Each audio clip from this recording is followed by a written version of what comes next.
Hey guys, Luna here, and welcome back to our life. Last time we had an interesting drive, but now we're going to be going into the next options with the reflection. After finishing breakfast at the Holden's house, you and Cove had retreated into his room to relax before starting the day in earnest, or perhaps you would take it easy for the whole afternoon.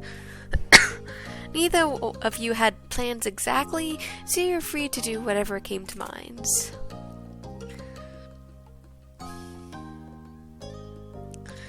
I fiddled with a Rubik's Cube Cove had around. For every row you locked into the right place, there was at least one that snuck away from where you wanted it to be. Even with his mind elsewhere, you could tell that Cove was similarly at ease. He had his chin propped up with one hand as he scrolled through his phone. A burst of laughter broke the silence, hooking your attention and bringing you back to the present. You looked at Cove for an explanation. His eyes, now twinkled with mirth, were still locked on the screen. Are you going to let me in on the joke? He finally looked up at you, smirking. Dan scanned some old photos, He drew a rectangular in the air with a phone-free hand. Printed out once, back from when I was little. He texted it all to me last night, I guess. I've been checking them out. You were looking at your kitty photos and you didn't tell me?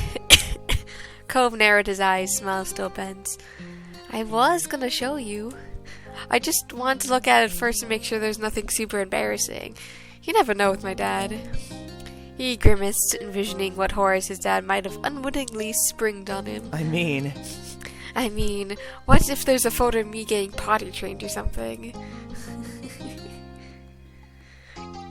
You laughed at Cove's fraud expression. Yeah, that sounds like something your dad would do. Cove only cleared his throat nervously, the fear of his dad's well-meaning action still looming large in his mind. Anyways, before we forget, I was laughing because I came across a Halloween one from when I was 8. That year I was a zombie, remember? He shook his head, grinning wryly while holding the photo out to you. He walked over and took a seat on the bed next to him to get the full view. Aww, it's adorable! That's so cute. And also very impressive. I never even liked zombies. All I wanted to do was show off my new scar, and it needed to be something scary. I couldn't be a normal person who had a scar, according to my 8-year-old mind. I was a little dork. right? Dad really wanted to be useful as usual. He came up with the idea of being an undead person. It was pretty good, huh?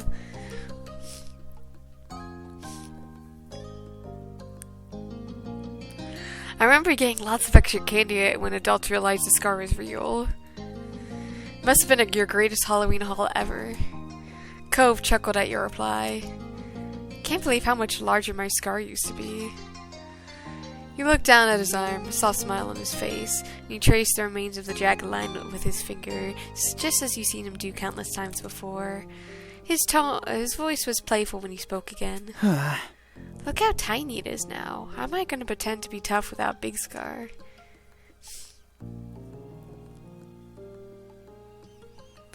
You were relieved that he accepted and even liked his scar. Cove smiled bashfully, pleased with the joke, and ducked his head to look away from you. His fingers were still tracing the scarred patched skin. I really do like having this, even if it looks kind of little these days. His voice was shy, like he was letting you on a big secret. I like yours too. He beamed, touched by his earnestness. Aren't we a pair of tough cookies? Cove turned back to face you fully, finally letting go of his scar. He was happy. The mark was a part of him, and clearly held meaning for Cove.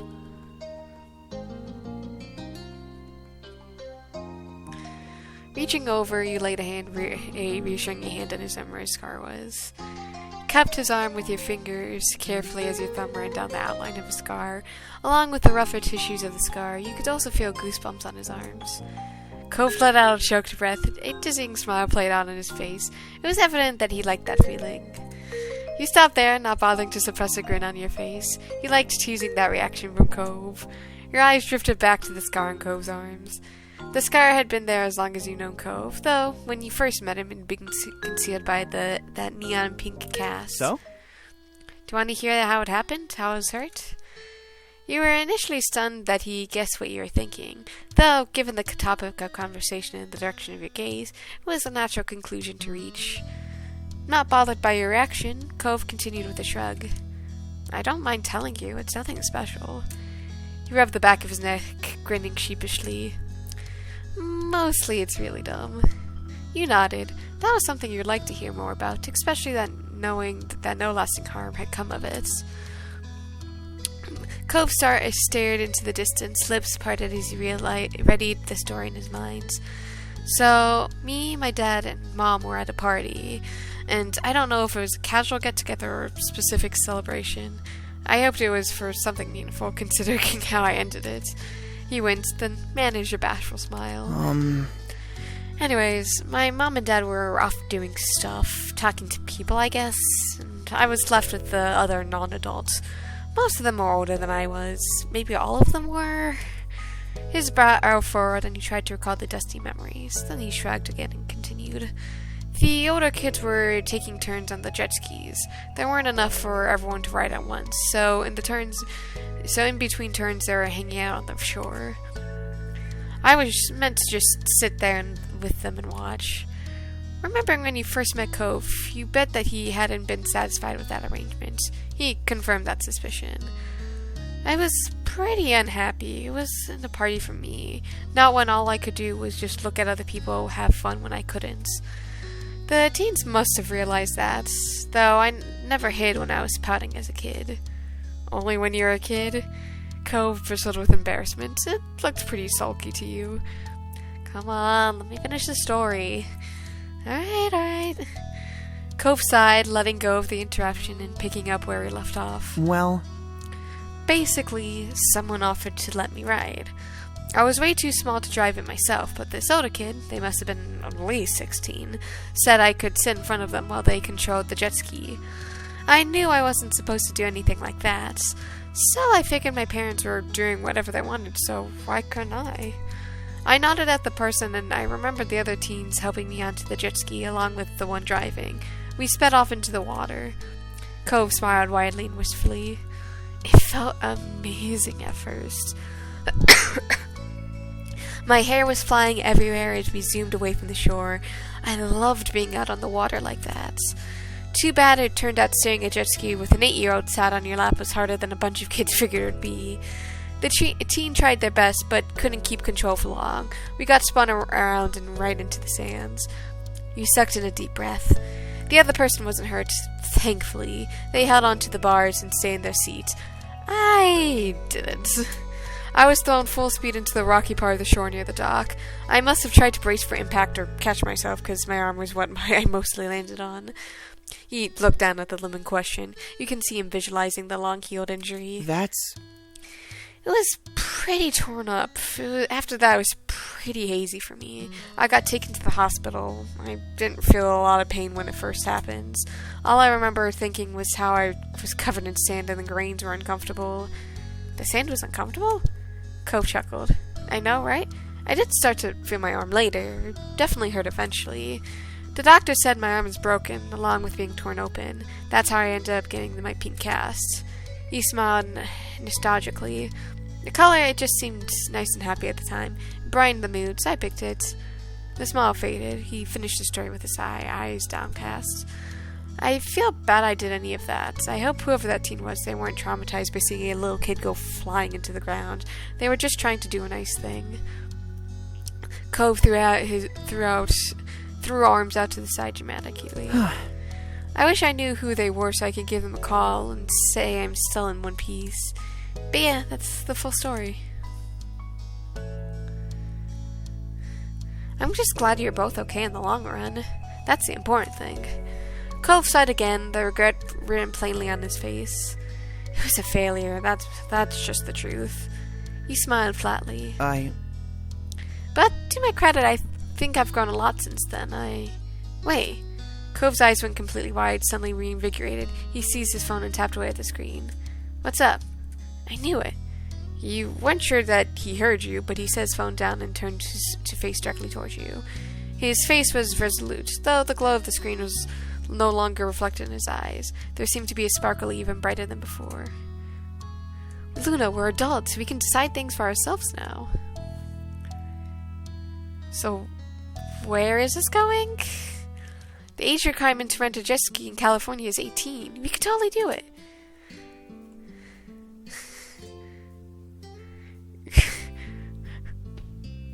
You want to break another bone? Cove pouted, his lower lip jutting out, which did back up what he said next. Come on. I'm not a little kid. You don't have to worry. Within moments, Cove had recovered and returned his serious expression from before. I'll be careful, and I really want you to be there when I try again, please? His voice was soft and earnest. You could tell how much the request meant to him. You also knew him enough to know that he wasn't going to give up on this idea. Letting him go on his own wasn't an option. I can't refuse those puppy eyes.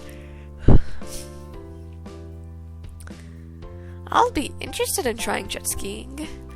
Cove perked up at once, a grin stretched wide across his face. He was practically bouncing in place. Let's go.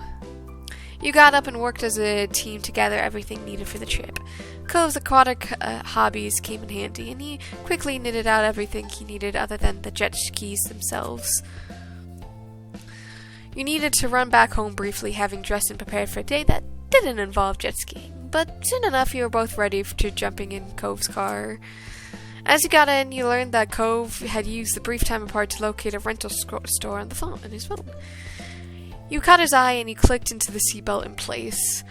Excited, you held out a hand. Cove slapped it in a high five before setting off.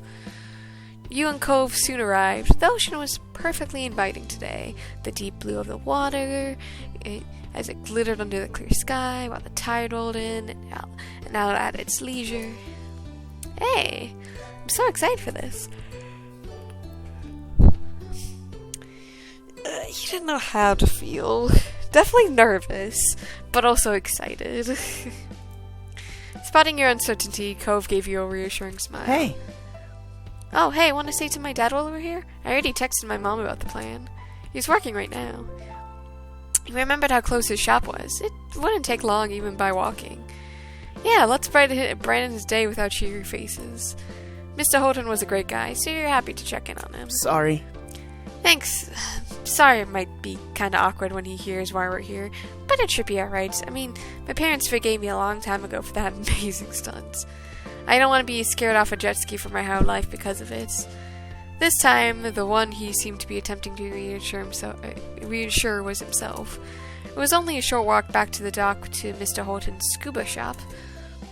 Cove breezed in as familiar with the store as he was with his own home.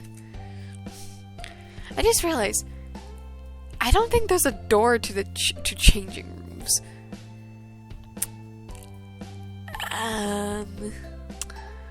Yeah, that means people can't try on certain stuff. I mean, there's like seats and stuff, but I mean, to be fair, I've never been to a scuba shop before, so like, do you normally have to try on these, like the wetsuits? Like, is that a thing that people do, or like, do you do it at home? Because I feel like having a changing room for that would be good. The place was quiet, empty aside from a couple of customers quietly browsing, and Cove sat behind the counter. Mr. Holton looked up, his friendly expression spreading into a grin when he saw who had just entered. Hey! Hey, Luna. Hey, Sport. What brings you all the way out here? He cast an eye at the way the two of you were dressed. Judging by how you're decked out, I'm guessing scuba diving? There's plenty here for that. What can I help you with? Cove chuckled, amused how quickly his dad seized on his favorite topic. Or maybe it's just how his dad always felt over himself trying to be useful.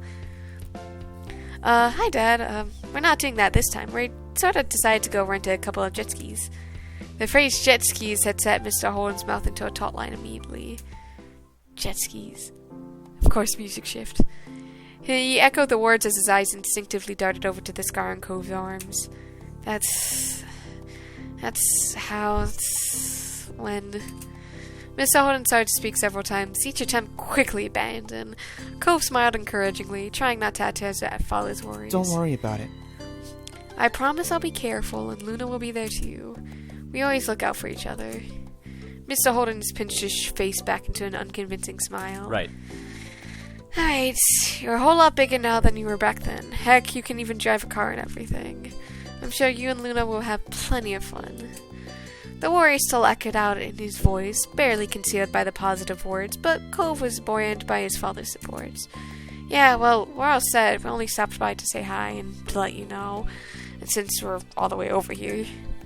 Mr. Holden beamed, obviously moved by his son's simple consideration.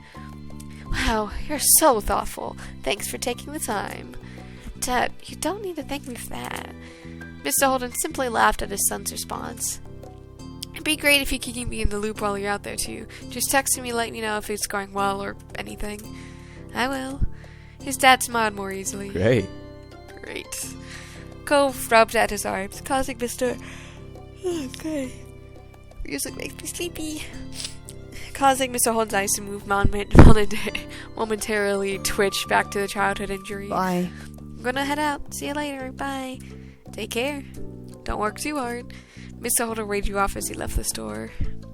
The pair of you headed back to the docks, walking side by side.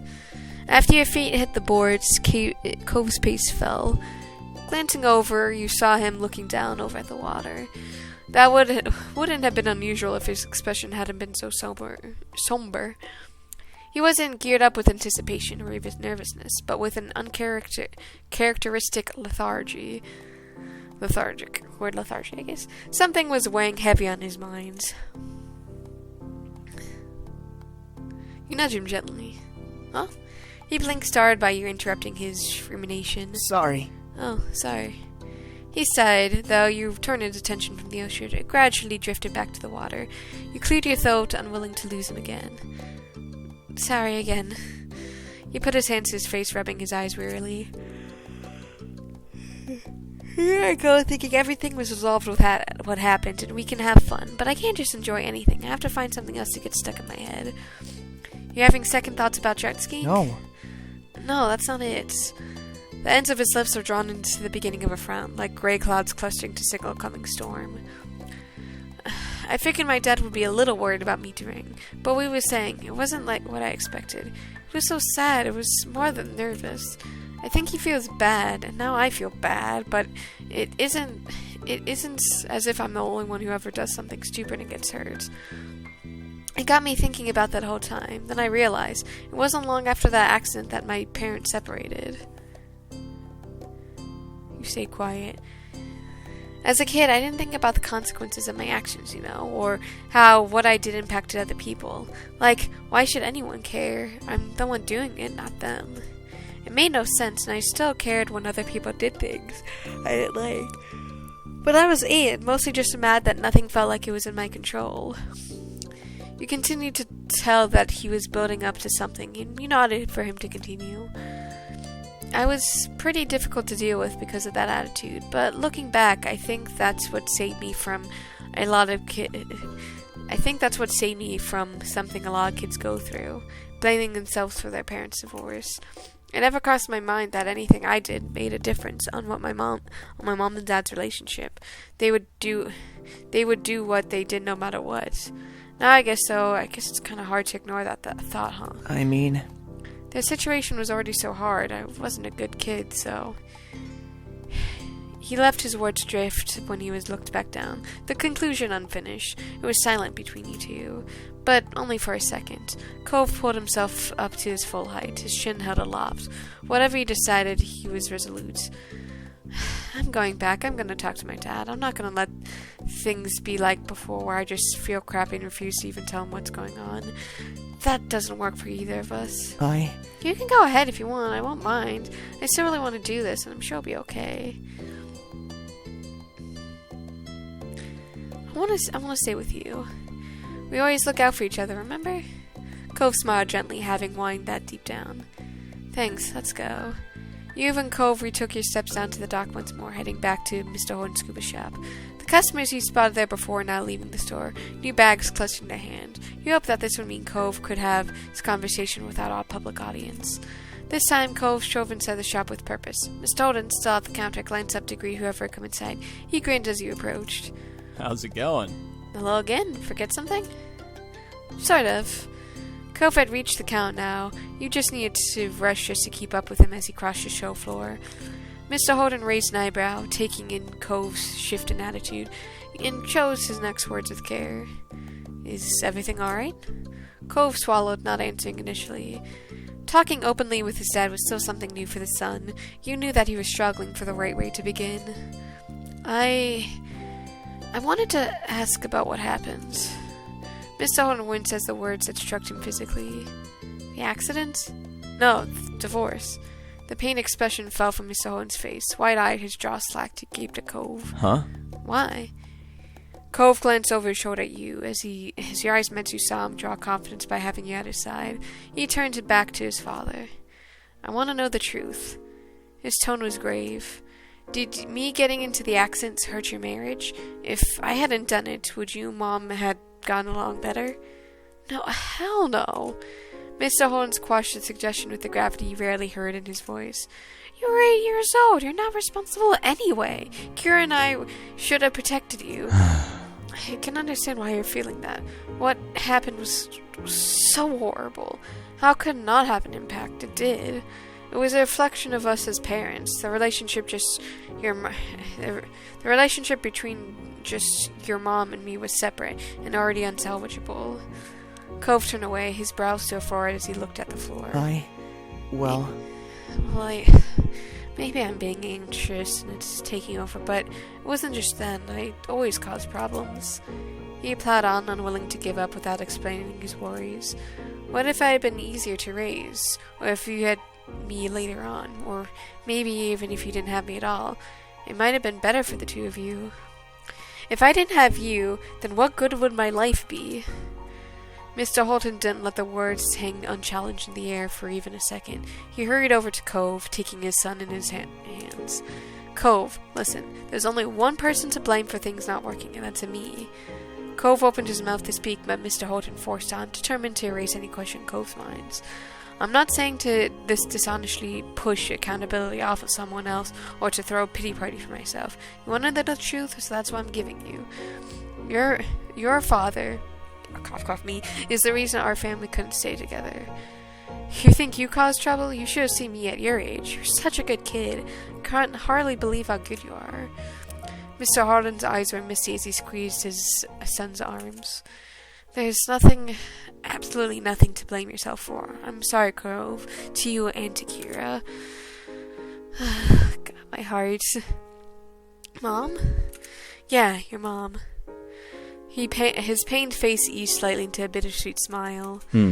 Kira, she was just so smart and driven, completely bursting with life, as if she could do anything.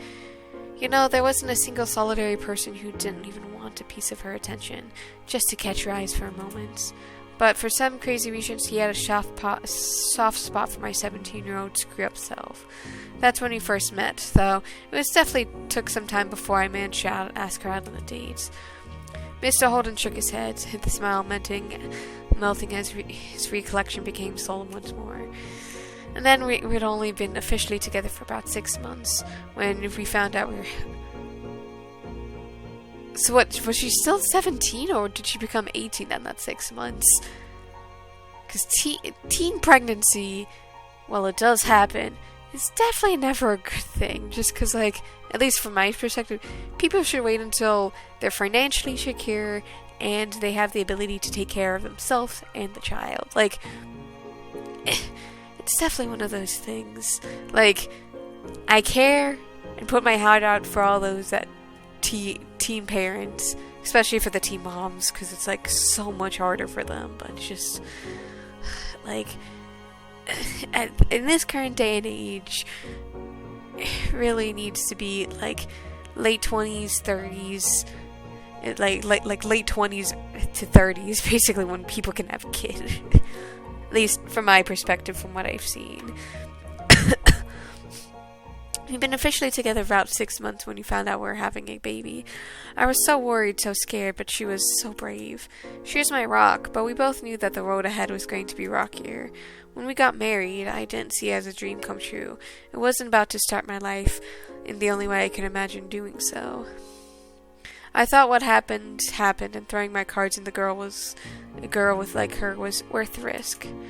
He grimaced, the sentence sour in his mouth, regretting his past perspectives. I'd been taking care of myself on my own and getting by, then all of a sudden I was going to have a wife and child. And so I thought, alright, I better step up and take care of all of us, and that's what I did, sort of.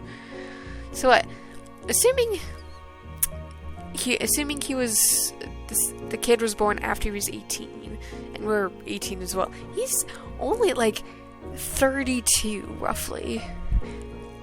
It's kind of crazy to think about. Both him and Kia are 32, 31, 32, maybe 33. Like, he rolled his eyes.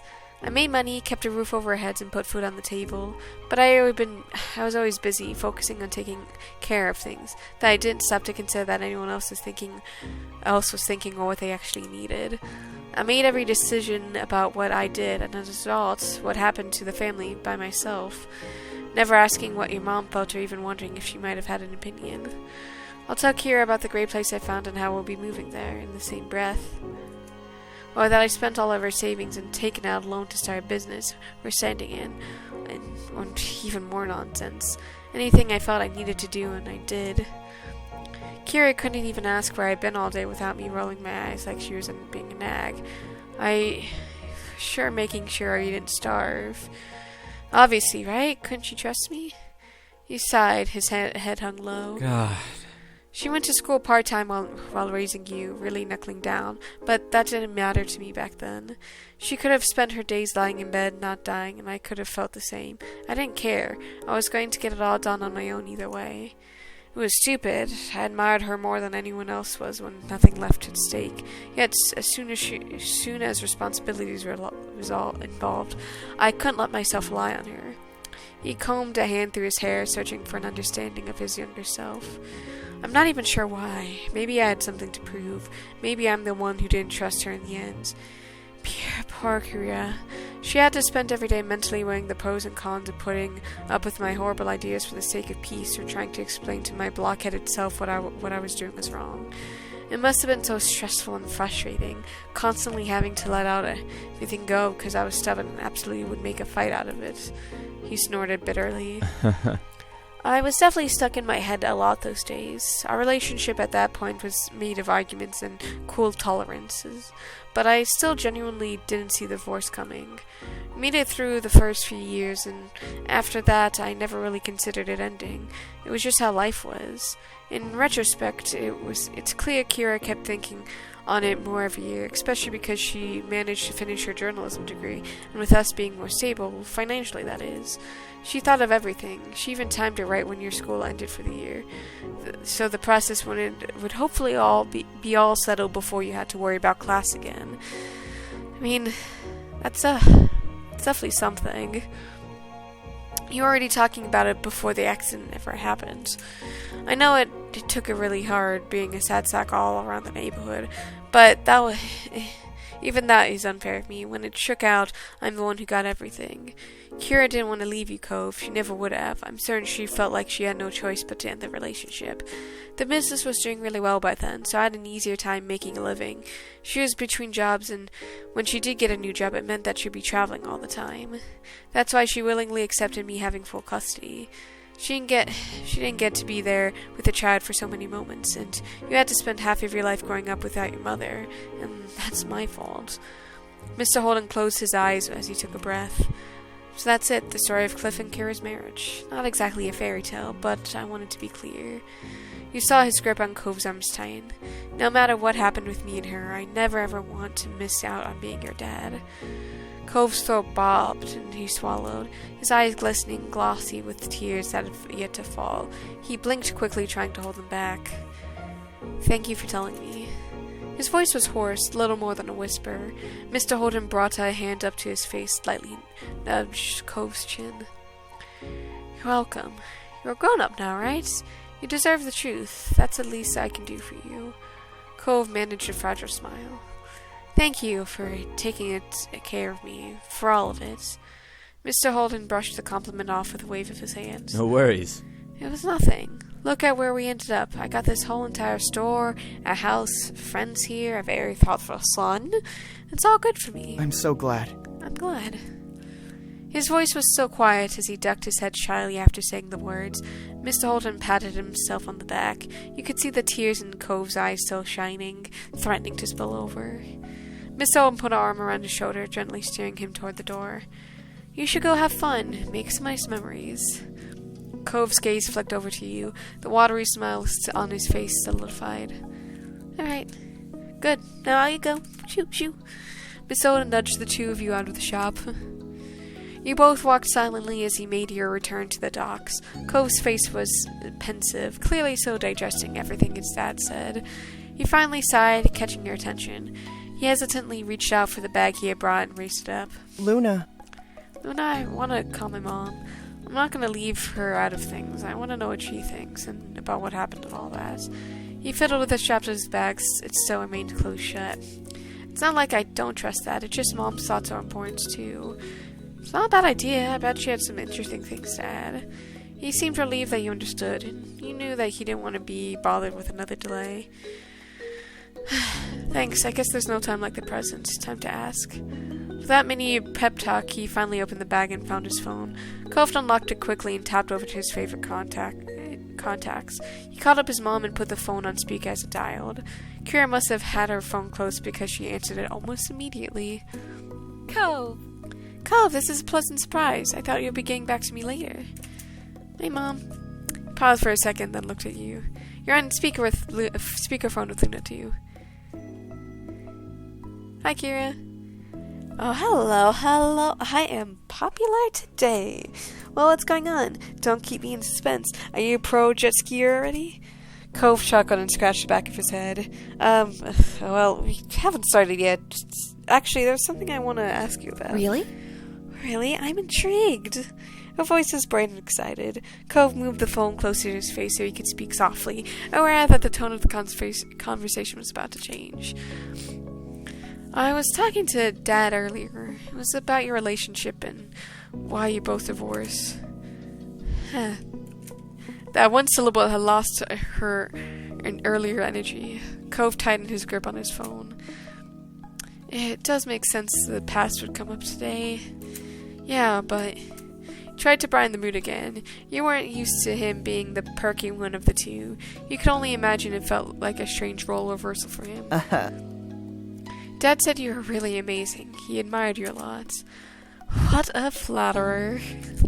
She sighed wistfully, and you could hear some interference. Maybe she had shaken her head. You couldn't tell for sure. Oh, Cliff. He bungled himself through the regular everyday adulting and social situation in astonishingly charming ways. Yet, somehow at the same time, he was ambitious, slightly shady, under-the-table type of man when it came to making his living in the world. So essentially, your father was an absolute heartthrob for someone as myself. Cove and Kira laughed delicately. The tension had broken into something lighter, more familiar between the two.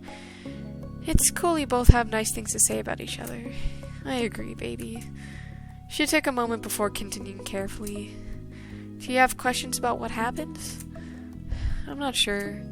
Cove squinted at the phone in his hand and tried to think, his free hand brushing through his hair. I just kind of wanted to know how you would describe what it was like. Could I tell you what Dad said about it? All right. I don't think Cliff would mind. Whatever he told you is probably what he would say to me. Alright, go for it. After a breath, Cove had recapped Cliff's experience, doing his best to follow his dad's stories. He went into a surprising amount of detail, and not a single thing was missed. Kira listened on in absolute silence, letting her son speak without interruption. When Cove finished, he took another deep inhale of air. So, what do you think? Kira sighed softly. He heard a cackling noise like she was drumming her nails on the back of her phone or on a countertop. That definitely sounds like Clifford. It's not exactly wrong, but he doesn't have the total picture. He puts the emphasis on the wrong places, I think. Huh? What do you mean? For starters, Cliff, unsurprisingly downplayed himself more than he had to. He did? Cove's eyebrows raised as his face continued to inch even closer to the screen. Well, since your dad was so praising of me, it's only fair I had to return the favor. When Cliff said he was already taking care of himself when he met me, he means he was on his own. Cliff's own parents weren't, and still aren't, friendly people. They've always had combative relationship, though him getting into drinking and gambling as a teenager certainly didn't help. He knew they'd kick him out at 18, so he'd saved them the trouble and left home at 17. He always found a way to make it work even without support. I met him a few months after that. We hit it off right away. Exactly what I wanted back then. We dated, and then about a half a year later, bam, you're on the way, Cove. She laughed fondly, and Cove clung to every word. I was really optimistic about it all. I couldn't wait to be a mother, and I was more than happy that Cliff was the father who'd be along for the ride. We got married quick, before you were born.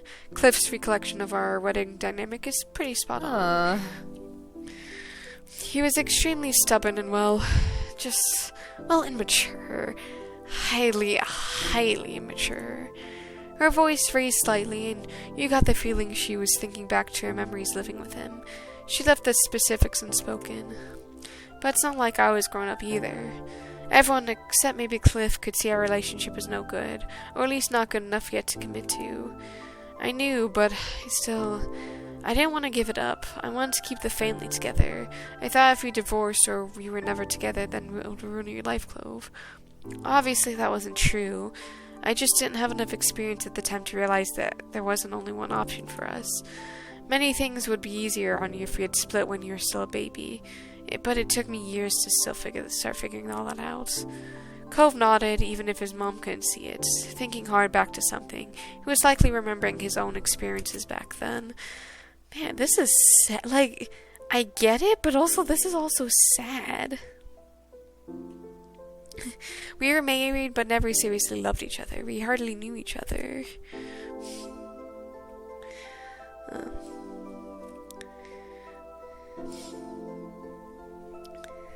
I don't mind Cliff never viewed marrying me as some kind of dream come true. I honestly just appreciate that he tried giving me my hastily made life plan a shot. I was the one who proposed after all, got down on one knee and everything. She huffed slightly, something between a chuckle and a sigh. It's very funny and a little sad that Cliff still didn't know why things changed between us. It's obvious to me, and I guess he knows deep down he just consciously never made the connection. It's alright. It's alright. I'm not even mad he didn't even say the same towards me. Love makes everything different. But you said, I know what I said. She interrupted Cove before he could even finish out his blurted-out interjection. I don't mean Cliff and I. We were just two kids in a relationship that only ever worked when it was at its easiest. When you were born, little Cove James Holden, I loved you immediately, and so did your father. Cove was stunned. His eyes started watering as his mouth clamped shut. The inclination we had toward each other paled in the face of that. I loved you was a real deal. Cliff was the proudest papa. Then, in true Cove fashion, tears began to fall. He stayed silent, but you're pretty sure Kira knew the effect her words had on her son. No matter how much time passed, Cliff never got over how amazing it was that such a precious little boy was his. I should have taken pictures of how he'd puff up whenever someone referred to you as his son. She sounded cheerier now. A slight smile crept on Cove's face, despite his tears. Then again, he still does that now. It wasn't hard to imagine Mr. Holden lighting up around baby Cove the same way that his did with his 18-year-old Cove. I remember how, when a real argument started brewing, Cliff had a habit of walking away to cool off. He wasn't able to handle it. His son seems to have taken after him in that way. He heard a chuckle, and Cove looked down, a blush clear on his cheeks. You could feel her smirk through the phone. She breezed over the next section eerily. For our whole relationship, he always ended up by skipping out on me for who knows how long. I don't even Cliff knew when he would come back. That stopped when you were born. Cliff stopped running. He was still gone a lot for work, and we still had fights, but he wouldn't leave. Instead, he would go to your room, Cove. If you were asleep, he would just sulk on the ground by your crib until you woke up. Sometimes he'd pace the room while holding you, or sit on the floor and rock you. Would stay with you until one of us decided we were ready to talk again. We didn't have a lot of furniture back then. That's part of the reason why Cliff was always hanging out on the floor. He really came to embrace it. When our relationship got bad enough that we didn't want to share a bed anymore, he always made sure I got to have the mattress, and he instead set up a spot in the corner of the nursery, just in case you needed anything through the night. He gave you a more private space when he got bigger, but he still always made sure he could be there for you. There's still no denying whether Cliff understands or not. He made his choices without prioritizing me. But it wasn't that he suddenly hated me. To Cliff, I was only a wife on paper. In his mind, I was a cool girl he had dated and generally liked. Nothing closer than to being lights out of his life. All his blood, sweat, and tears weren't for himself or for me or for family, even for the family units. They were all completely and totally for his baby. Meanwhile, I was doing the same, though in the opposite way. I did take us being married seriously. I was trying to force us together as a couple so we would be a complete family for our child. It felt like a fly on the walls of a very personal conversation. Cove seemed to notice when you looked over at him. His face was a complicated patchwork of emotions. I guess. Eventually, I woke up and saw what I was doing and realized it wasn't going to work, not like that. When I was ready for it, I talked to Cliff about separating and starting up the divorce process. He was shocked by it, and unfortunately it wasn't too long after when you and Cove had your accident, Cove. Luna, I don't know how much Cove really told you about it, but when he broke his arm, it terrified all of us. Cove could have died. Even back then, we knew he was likely to have a permanent scar he would have to live with forever. Our parenting hurt our child, and he was the only one who had to carry the repercussions. We were taken back by to be referred to directly. We were still a little out of place, and she seemed to completely focus on her son. Cove grimaced, and the hand holding his phone shook. Mom. Kira continued as if she'd never paused. It was heartbreaking, and then on top of it all, we had to put you through your parents breaking up. Taking that back wasn't an option, despite the timing. It felt like everything we had worked so hard for to make you happy was for nothing. I chose to believe we'd fix our lives from there, but to Cliff it seemed hopeless. He had failed his son. It was easier for me in some ways. I had a family to lean on. That made it less daunting, less impossible. Cliff had only really known about being on his own, but the happenstance of his birth and then by choice. When we broke up, he knew he was going to have to put back the pieces of what was left alone. I wanted to be there for him, even after everything, but I was the one divorcing him. It was impossible. I never managed to be someone he truly relied on, and I had to remember that wasn't changing. As bleak as it felt at the time, Cliff still tried not to let any of that show to you, Cove. He did what he could to keep your spirits high above the move, your new house, the scar, everything. So that's why. Cove shrugged off. He had misunderstood the impact his injury had on his parents. We were reminded of something that made more sense now. Mr. Holden had been so helpful with Cove's Halloween costume because he didn't want Cove to be saddened by the scar.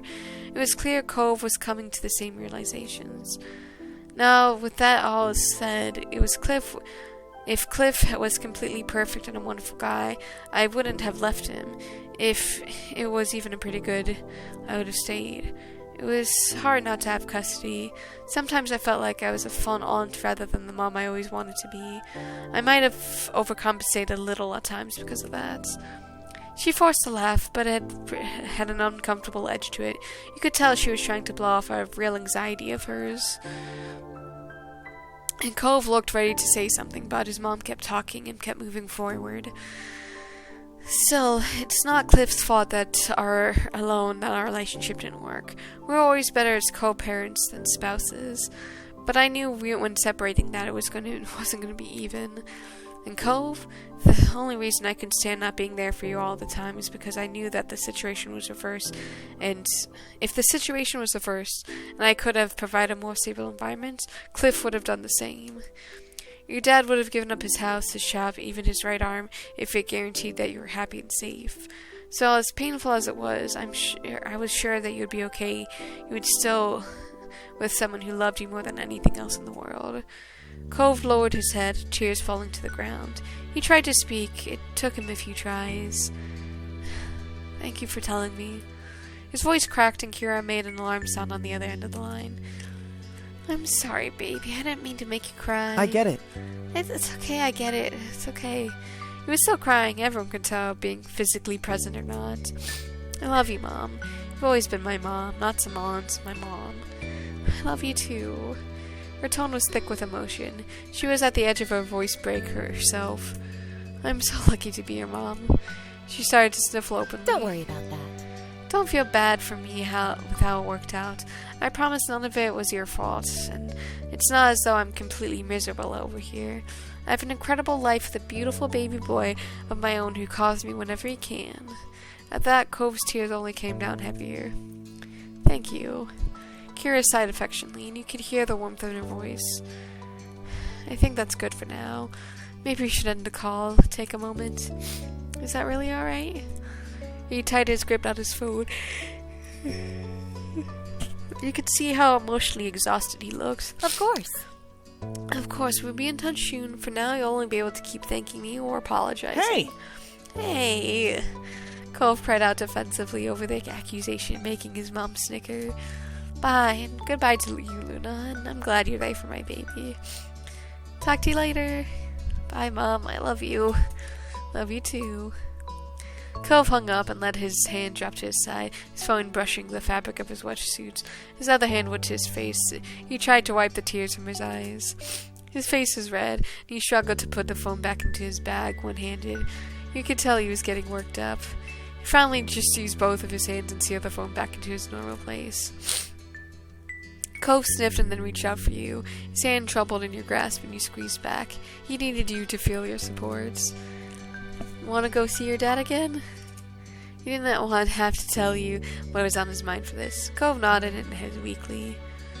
You rushed back to the way you came, feeling feet pounding across the boards of the dock to return to the scuba shop for the third time. You reached his dad's door and Cove still wasn't slowing down. He pushed his way through the door full of speed. His hand released yours as he charged in. Mr. Holton had been walking around the middle of the store checking over things. Immediately, he turned at the sound. What's wrong? Where's the fire? What's going on? He froze when he got the look on Cove's face. He worriedly opened his mouth, probably to ask what was wrong, but then Cove launched himself at his father. Cove threw his arms around Mr. Holden's neck, buried his face into his dad's shoulder, and started to sob with deep, hitching breaths. Cliff clearly had no idea what was going on, and his hands hovered awkwardly in the air. He looked at you for a brief second, hoping for understanding before turning his attention all on Cove. Aww. Poor baby. He wrapped both of his arms around Cove's back. Cove looked secure in his father's embrace, protected and safe. It's okay. It'll be okay. Whatever it is, it's gonna be okay. Cove kept crying. He inhaled deeply, his voice choking up whenever he tried to speak. I'm so sorry. I'm so sorry. You always tried to be there for me when I was growing up. I was mean to you. I'm sorry. What? What? Miss Owen was completely taken aback. He hadn't expected this to be the issue. You don't have to apologize for that, kid, bub. Kids are allowed to be mad at their parents. It's my job to take care of you. I didn't really do anything special. Cove shook his head empathetically as he could while still being tucked in against his dad. You always supported me no matter what. You always loved me. I wish I realized sooner how much you did sooner. Cove squeezed him tighter.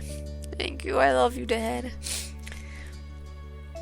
At his son's heartfelt confession, the father became choked up as well. He compressed Cove into a crushing hug. I do too. I always will. You can count on that. His goofy smile. I want to be there for you too. They clung on to one another, absorbed in the moment. Then after a little while longer, they slowly began to loosen their hold. Cove snuffled and moved so he could use his palm to wipe away his tears. His dad's shirt was visibly damp where his face had been. Cove patted the top of Cove's shoulders, and he looked at his son with pride. You've grown up so much. Cove started to... Excuse me. Cove started to laugh through the tears, a wavering smile at his lips. You doubt that Cove would ever have thought that crying on his dad's shoulder was a sign of maturity, but it was true. Cove had changed over the years.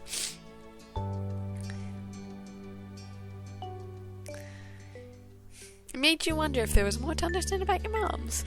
You thought back to when you were little and tried to ever think you'd change perspectives on your parents.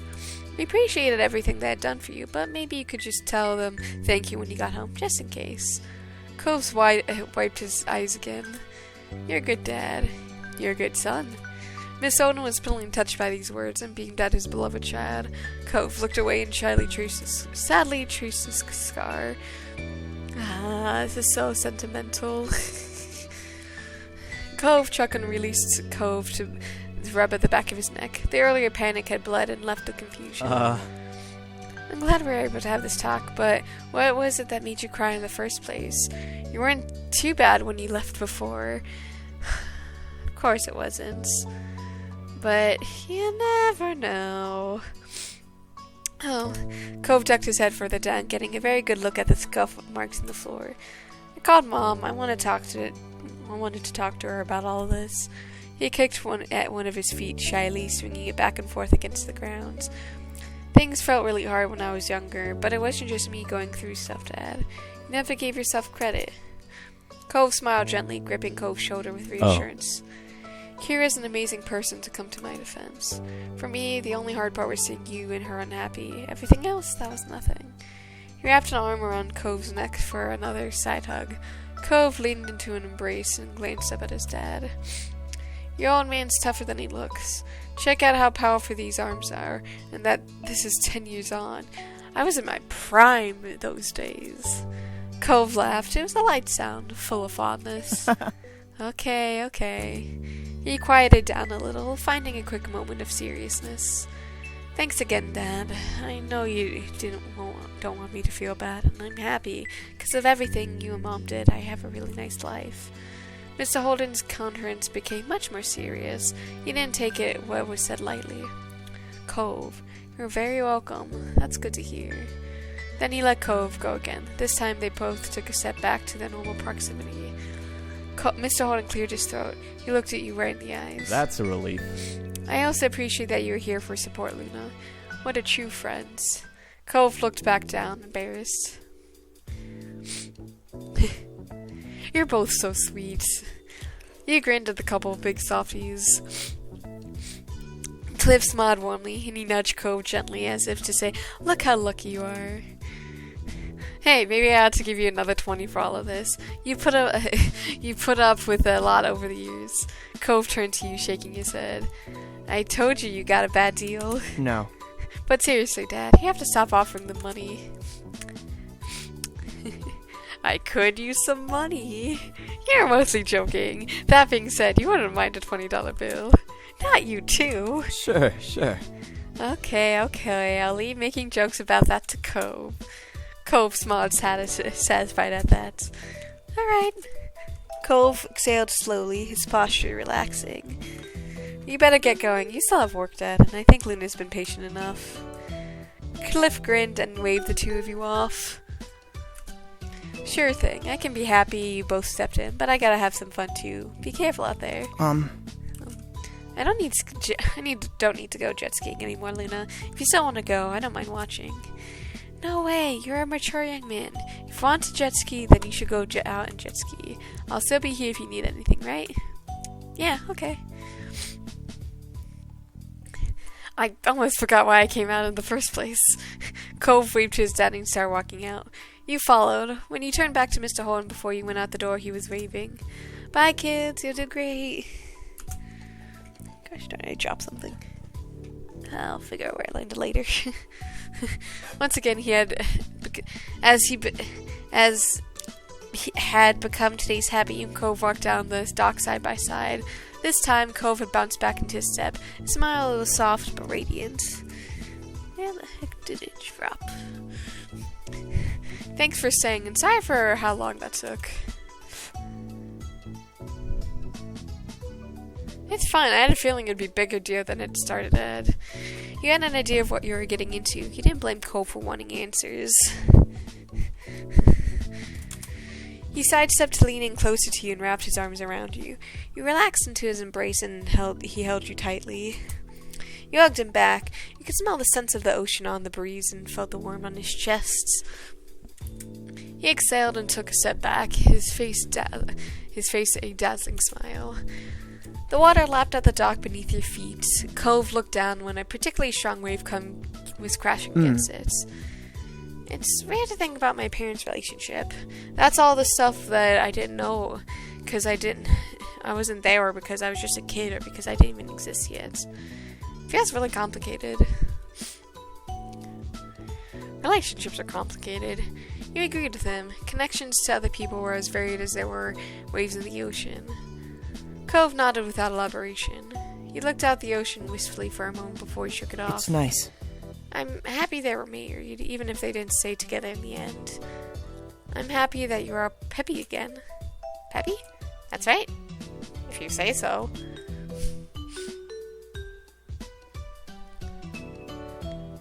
You asked him about what he thought about marriage for himself now. Are you scared of it? What? Marriage. You know, because of your parents' history? Cove shook his head shyly. He didn't hesitate for a second. No, surprisingly, I don't have issues about the idea of getting married someday. You looked at him, not bothering to hide your intrigue. He chuckled, self-consciously at the reaction he got. I mean, don't get me wrong. Trying to actually propose would be terrifying. I'm sure planning a whole wedding would be so hard, especially for me, but just the thought of having someone I love that I was married to, that I'll spend the rest of my life with, that doesn't scare me. What about you? Would you ever want to be officially married someday?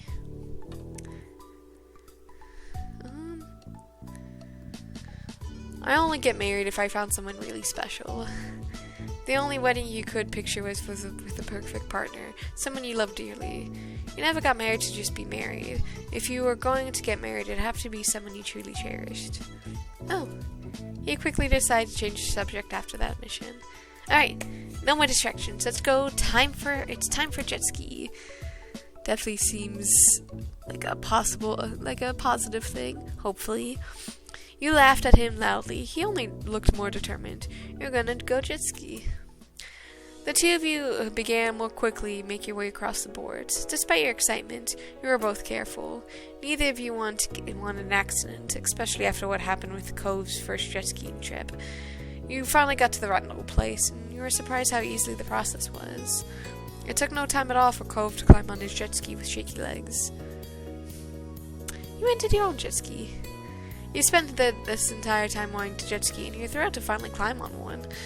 It was a lime green with blue detailing. The jet ski rocked slightly as you got on, bobbing with the waves. You looked across Cove. It sat motionless astride his jet ski, preparing himself to start up. Even from a distance, you could tell his hands were clamped onto the handles too tightly. He was stiff and nervous. Go on, go Cove, you can do it. You cheered him on and clapped wildly. His body language relaxed slightly, and he turned his head to look at you. Thanks. Thanks. You inhaled slowly and started up a jet ski. It roared forward, and you were surprised you could hear him squeak over the sound of the engine. He stopped after a few seconds and breathed again. After he calmed down, he started up once more. Cove sputtered and stalled with it for a while, going a little farther each time. He grew more comfortable with the feel. He continued to struggle with the jet ski, but refused to let that stop him. He kept going until he wrangled the machine into submission. Cove eventually reached the point where he only stopped the jet ski when he had something to say. He kept shouting things at you. This is amazing! Did you see that, Luna? This is so great! You had gotten your own jet ski going as well. You made sure to keep a safe distance. Cove watched what you did with enthusiasm. Nice turn. Nice turn! He zoomed forward, and you can hear his bright laugh ring across the waves. You cheered for him again, whooping whenever he did something fun.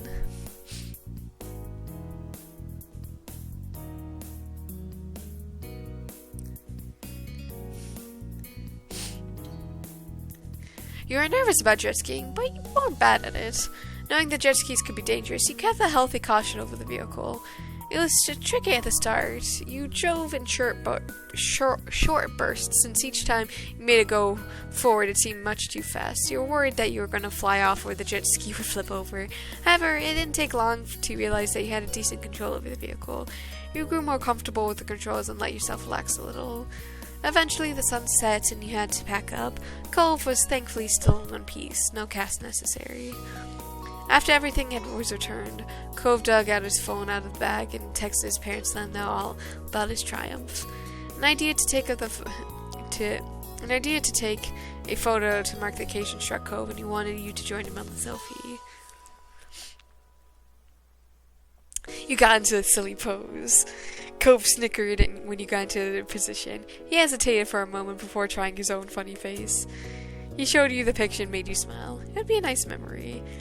His phone vibrated only a moment after texting it out. Mr. Holden and Kira had likely been waiting the entire day to find out how this outing would go. With the news of his success, both Cove's parents sent back how proud they were of Cove for how far he'd come. Watching him grinning in the setting sun after facing so many fears that day, he felt the same. That's honestly very close to the heart. But with that, I hope you guys enjoyed this, and I hope you guys have a good day, night, week, month of your lives, and may the stars forever guide your path wherever they might lead you into the future. And I hope to see you guys again soon.